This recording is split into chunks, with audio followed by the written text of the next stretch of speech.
Differentiable और special able हमारे बच्चे हैं, उनको सामने आना चाहिए। ये तमाम अफराद बहुत अहम हैं और पाकिस्तान का हिस्सा हैं।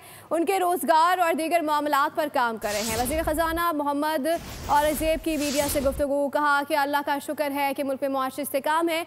उम्मीद है कि तनख्वाहदार तबके पर बोझ कम किया जाएगा। बताया कि सऊदी अरब, दुबई, वाशिंगटन से आया हूँ, सबसे मुलाकात हुई। ओवरसीज़ में कोई नाराज़ी नहीं है। पाकिस्तान भारत क्रिकेट मैच के बारे में कहा कि टीम के लिए सबकी दुआएं हैं, जमकर खेलें, खुलकर खेलें।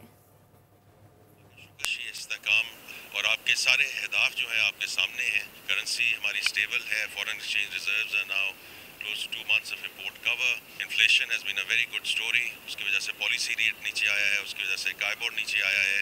ये फाउंडेशन हमारी बन गई है और इसके ऊपर हमने अब आगे once again sustainable and inclusive growth की तरफ इंशाल्लाह जाना है। मैं तो अभी सऊदी अरब से होकर आया हूँ, फिर वाशिंगटन में था।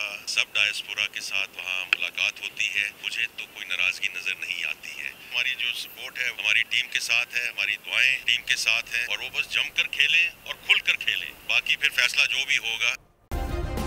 सब्सक्राइब करें और बेल दबाएं ताकि कोई खबर रह न जाए।